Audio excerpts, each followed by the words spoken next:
The light in Mr. Kapoor's store was a particular kind of gold. It wasn't the sterile, white glare of the new supermarket across the street, but the warm, buttery glow of old fluorescent tubes reflecting off decades of worn linoleum and polished wooden shelves. The air was a layered symphony. The sharp, dusty tang of detergent powders, the earthy scent of potatoes from the bin in the corner, the sweet perfume of overripe bananas, and beneath it all, the faint, comforting aroma of sandalwood from the small incense stick always smoldering by the cash register. Mr. Kapoor himself was a fixture, more permanent than the wire rack of potato chip bags that had stood by the door for 20 years. His turban was a crisp eggshell white, and his smile, framed by a close-cropped gray beard, was a constant. He moved behind the counter with a proprietor's ease, his hands, veined and delicate, dancing between the ancient brass cash register, a customer's grocery item, and a perpetually steaming cup of chai. The first sign of the change wasn't a grand announcement, but a quiet subtraction. It was Mrs. Henderson who came every Tuesday for a tin of cat food and a 15-minute dissection of her son's infrequent phone calls. This Tuesday, she only bought the cat food. "Everything all right, Mrs. Henderson?" Mr. Kapoor asked, his voice a soft, gravelly melody. "Oh yes, fine, just in a rush," she said, her eyes darting towards the large, clear windows of his store, through which the gleaming facade of Quick-Mart was visible. She left without mentioning her son. Mr. Kapoor did not frown. He simply placed the money in the drawer and realigned a stack of lottery tickets. Later, he watched a young couple he knew were saving for a house emerge from Quick-Mart. They usually came to him for single, forgettable items, a lemon, a roll of tape, a can of soup, and always left with a little more and a little advice. He'd helped the young man practice his job interview pitch just last week. That evening, as the sun bled orange over the apartment blocks, the construction crew from the new condominium site came in, their boots tracking in fine gray dust. They didn't just buy their after-work beers. Javier, the foreman, leaned on the counter, his shoulders slumped. "The architect changed the plans again, Kapoor, sir. Another week delayed." Mr. Kapoor pushed a cold bottle of cola towards him. "A foundation cannot be rushed, Javier. It holds up everything that comes after. A little more patience." He said it with the conviction of a man who had built his own foundation, not of concrete, but of 1,000 small human transactions.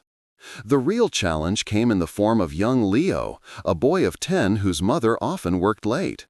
Leo's after-school ritual was a bag of chips and a review of his homework at the small, wobbly table by the magazine rack. Today, he stood frozen before the cooler, his small face a mask of anguish. "I lost the key," he whispered, his voice cracking. "Mom's not back till 8. I was supposed to go straight home." Mr. Kapoor leaned over the counter. "Look at me, Leo. Breathe. Where did you have it last?" "On a string, around my neck. It must have snapped." Mr. Kapoor didn't offer to call his mother. He didn't suggest waiting outside. He simply reached under the counter and brought out a small rusted biscuit tin. Inside wasn't biscuits, but a dense tapestry of metal. Spare keys, each tagged with a faded, handwritten label. He found one labeled Apartment 4B, Leo, on a piece of masking tape. "A backup," Mr. Kapoor said, his eyes crinkling. "For emergencies. This qualifies, I think." The relief that washed over Leo's face was a tangible thing, bright and warm in the golden light. He clutched the key as if it were a holy relic. The following week, a notice arrived, slipped under his metal security grate. It was from a corporate property group, a polite, coldly worded inquiry about his interest in selling the premises. Mr. Kapoor read it once, then placed it under the counter, next to the biscuit tin of keys. For a long moment, he stood perfectly still. The smile on his face remained, but the light in his eyes seemed to dim, like a bulb on a faltering current. His hand went to the counter, his fingers tracing a deep scratch in the wood, a relic of a long-ago incident with a stray shopping cart. This was the emotional reaction, a quiet, profound weariness. His decision was not made in a flash of inspiration, but slowly, as he watched the world from his post. He would not slash prices. He would not put up a garish sign. He would double down on his own calculus. He began his campaign not with a bang, but with a whisper. He started a tab for the college student who was short on rent, noting it in a ledger with curling edges. When Anya, the Ukrainian florist from down the street, came in looking pale, he didn't just sell her aspirin. He emerged from behind the counter with a folded lawn chair, setting it up for her in a patch of sun by the window. "Sit," he said, "for 10 minutes. The store will not collapse." He became more deliberate in his interactions. He remembered that the new father, David, preferred the brand of mustard his own father had used. He kept a box of it hidden in the back, just for him. He asked Mrs. Henderson, point blank, "How was the call with your son?" forcing her to stop, to remember the connection that existed beyond the efficiency of a Quick-Mart transaction. The turning point arrived on a rain-lashed Friday. The wind howled, turning the streets into rivers. The power flickered and died, plunging Quick-Mart into an impotent, dark silence. But in Mr. Kapoor's store, the gold persisted. A dozen emergency candles were lit, their flickering flames casting dancing shadows on the shelves. The store, by some unspoken signal, became a refuge. People trickled in, not just for batteries or bread, but for the light, for the warmth. Javier was there, sharing a joke with the college student. Mrs. Henderson was describing the storm of '78 to a captivated Leo.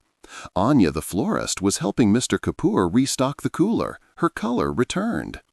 Mr. Kapoor moved through the crowded, candle-lit aisles, pouring cups of hot chai from his thermos, a quiet conductor of a spontaneous, necessary orchestra. He stopped by the window, looking across the dark, empty void of Quick-Mart.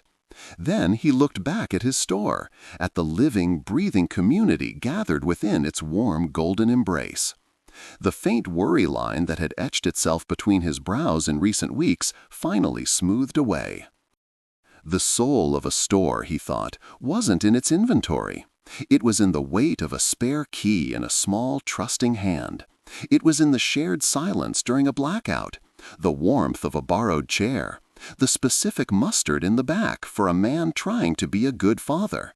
It was a calculus the machines across the street could never compute.